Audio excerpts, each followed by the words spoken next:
porque o Léo Pinheiro delatou o Lula no caso de Rosemary Noronha. Segundo a Folha, o empreiteiro relatou à Lava Jato que o chefe da Orcrim pressionou pessoalmente a contratar a empresa do marido dela por R$1.800.000. O primeiro pedido para que a OAS contratasse o marido de Rose foi feito em 2012 por Ricardo Flores, presidente da Previ. Em 2014, o presidente do Instituto Lula, Paulo Okamoto, disse a Léo Pinheiro que a empresa do marido de Rosemary havia tido prejuízo no contrato com a OAS e, por isso, pediu uma nova oportunidade. Em outubro de 2014, no encontro com Lula e Paulo Okamoto no Instituto Lula, Léo Pinheiro foi pressionado pelo próprio atual presidiário, que teria se mostrado profundamente irritado com a demora na contratação. É até engraçado, né, Augusto? O Lula fazia a pressão dele e ficava irritado com quem não atendesse a sua pressão. Exato. Em 5 de novembro de 2014, o empreiteiro reuniu-se com Rosemary Noronha e seu marido para garantir que as pendências seriam resolvidas.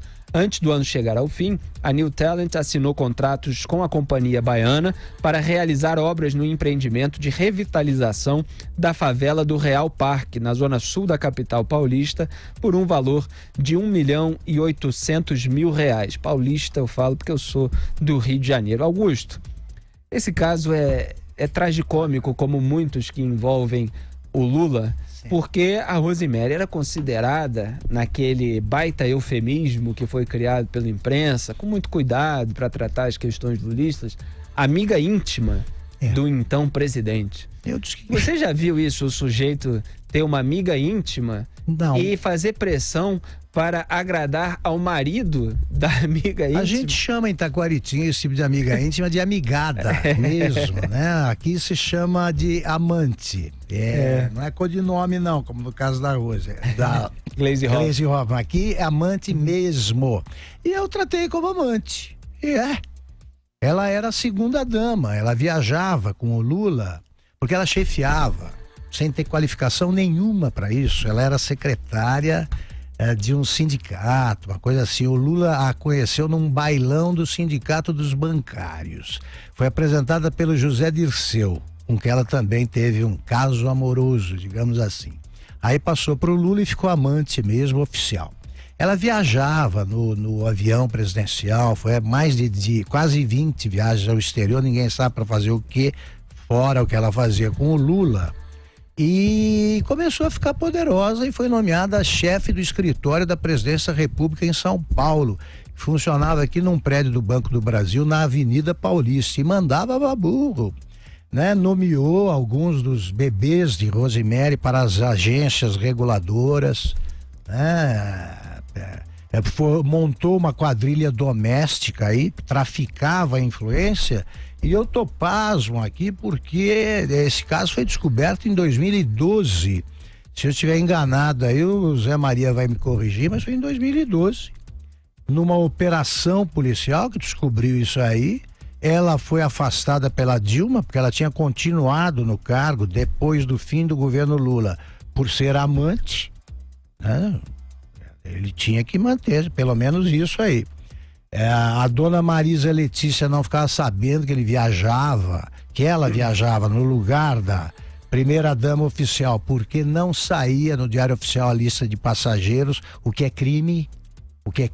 A aeronáutica tem a obrigação de informar quais são os integrantes da comitiva oficial. Oficialmente ela nunca viajou e andou por todo o mundo aí com o seu amante. Pois bem, ela foi descoberta em 2012 como quadrilheira. Agora, enquanto ela continua fugindo dos oficiais de justiça que querem intimá-la para vários processos que ninguém sabe direito, aí correm em segredo de justiça, ninguém sabe direito como estão, ela continuou roubando ou sendo favorecida indiretamente, né? Porque o Lula, como um bom amante, ajudava o maridão. É isso aqui que o Felipe acabou de contar. O Paulo Okamoto, onipresente, né, que sempre foi o tesoureiro particular do Lula, ele pagava todos os advogados, é um batalhão de advogados que ela se meteu em vários casos e contrataram especialistas para cada um. E ela continuaram favorecendo a própria Rose, pelo marido, por influência do Lula. Quer dizer, até tem seu lado romântico, né? Ele não deixou abandonada a ex-amante. Ex porque não dá mais para encontrar assim, né? Ela não pode entrar na lista das visitas conjugais, porque aí seria ultrapassar todos os limites da cafajestagem. Mas ela é socorrida desse jeito, porque tá aí uma caixa preta de bom tamanho, hein? Imagina se a Rose contasse tudo que aconteceu. Imagine, Zé Maria Trindade. Isso aí é mais um episódio daquela série Se o Palácio Falasse, né? Houve ali, Augusto, uma formação de poder paralelo no governo Lula, e ele, para evitar o inevitável, né, que ele tentou evitar essa condenação, ele sabia que estava fazendo algo de errado. Algo não, muitas coisas de errado. Aí ele distribuía as ordens de maneira que os pedidos eram feitos assim, atravessados. E quem pediu pelo marido da Rosemary foi o Ricardo Flores, que era presidente de um fundo de pensão. Foi ele que pediu.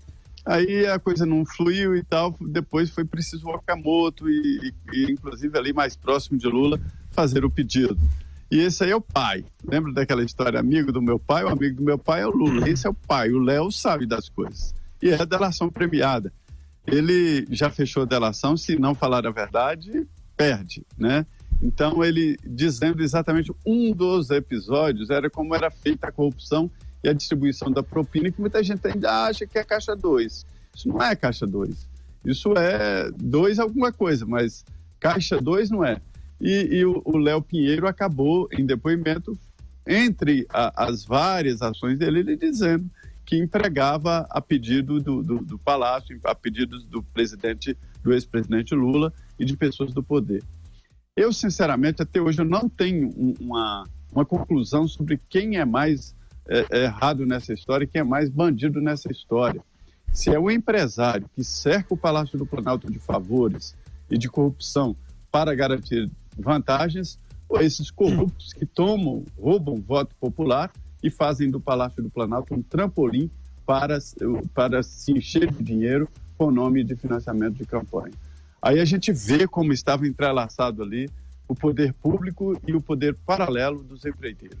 Esse tal amigo do meu pai, que é o Léo, ele vivia no palácio qualquer que seja o presidente, né? E financiava a campanha. Não era financiamento de campanha, era financiamento de poderosos.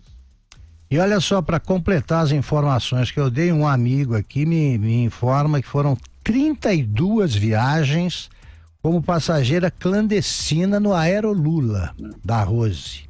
E ela tinha um gabinete aqui no escritório da presidência.